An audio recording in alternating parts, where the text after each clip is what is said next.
99% des gens ne connaissent pas cette astuce. Si toi aussi tu t'es déjà retrouvé sans dosette pour ta Senseo avec une grosse envie de café et zéro solution, ne bouge pas. Cette astuce va clairement te sauver la mise. Aujourd'hui, je vais te montrer comment faire un café avec du café moulu sans dosette, juste avec quelque chose que tout le monde a à la maison. Je prends simplement du papier essuie-tout, mais attention, il faut qu'il soit blanc, sans motif, sans parfum, vraiment le plus neutre possible. Pas de couleur, pas de petite décoration. Sinon ça peut altérer le goût. Je dépose ça comme ça au-dessus sur la dosette. Voilà. Et puis je mets 2 cuillères de café moulu. Donc je mets la première comme ça. Je rajoute une deuxième et j'aplatis. Je mets tout à niveau. Après ça, je replie doucement le papier pour bien enfermer le café comme une petite dosette maison. Et puis je ferme et j'allume.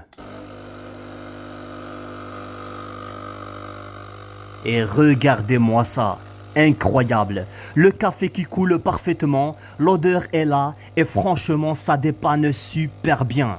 Alors oui, ce n'est pas une dosette officielle, mais quand tu es en galère le matin ou que tout est fermé, cette astuce peut clairement te sauver ton café. Teste-la une fois et tu verras, tu ne regarderas plus jamais ta machine de la même façon. Regardez. Incroyable, avec la mousse et tout, tout est passé sans problème et vous avez un très bon café. C'est complètement dingue. Et je vais ouvrir pour vous montrer l'intérieur. Tout est passé nickel sans problème. Regardez-moi ça, c'est complètement dingue. 99% des gens ne connaissent pas cette astuce. Vous voulez un four propre, sans mauvaise odeur et avec une odeur absolument incroyable. Un four qui ne sent plus le poisson, plus le gras, plus les plats d'hier, ni ceux d'avant-hier. Un four où les saletés ne résistent plus, où les graisses se ramollissent toutes seules, sans produits chimiques, sans frotter pendant des heures et surtout avec une odeur qui donne presque envie d'ouvrir le four pour le plaisir. Alors, regardez bien. Je commence par prendre la plaque de cuisson du four, un objet simple mais aujourd'hui essentiel. J'y verse 2 verres d'eau. Premier. Et le deuxième. Sous l'effet de la chaleur, l'eau va produire de la vapeur et la vapeur va ramollir les graisses décollées, les résidus et préparer le nettoyage sans effort. J'ajoute ensuite des tranches de citron. Ici, j'ai coupé un seul citron. Donc, il m'a fait 4, 5, 6 et plus ou moins 7 tranches. Voilà. Le citron est un désodorissant naturel, il neutralise les odeurs tenaces et apporte une fraîcheur immédiate. Puis j'ajoute un peu de vinaigre blanc.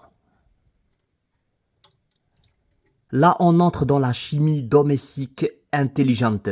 Le vinaigre aide à désincruster et élimine les odeurs fortes comme le poisson ou les plats très gras. Et enfin, le détail qui change tout, un morceau de cannelle. La cannelle ne nettoie pas, elle transforme l'expérience, elle diffuse une odeur chaude, agréable, presque réconfortante. Place ça comme ça. Et puis je rentre la plaque. Je ferme le four, je le mets à 180 degrés, sans ventilation et pendant 15 minutes de temps. Et une fois les 15 minutes sont terminées, je laisse le four fermé encore 5 minutes. Et une fois les 5 minutes sont passées, j'ouvre mon four et regardez-moi le résultat. Incroyable. Tout est humide, il suffit de passer juste avec un seul chiffon et c'est clean. Partout, tout est nickel et ça sent super bon. Résultat, odeur propre, maîtrisée, graisse ramollie, saleté qui se retire en un seul passage de chiffon, simple, naturel et efficace. Oh là là là là, comment ça sent super bon, c'est vraiment incroyable. Et tellement c'est fort, hein. Vous laissez la porte ouverte et déjà dans toute la cuisine, ça sent le citron, la cannelle, mais c'est vraiment impressionnant.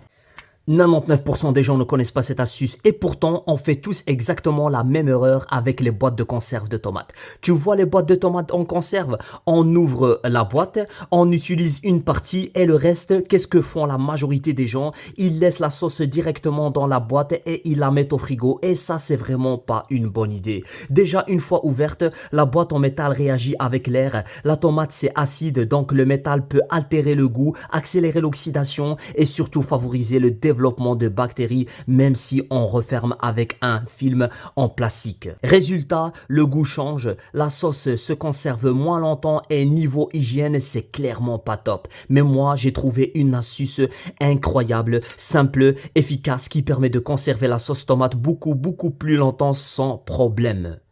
Ce que je fais, je prends un bocal en verre hermétique, tu sais, les petits pots en verre avec un couvercle métallique à vis, comme les pots pour bébé ou les pots de confiture. Donc je prends le bocal bien propre, je verse la sauce tomate à l'intérieur.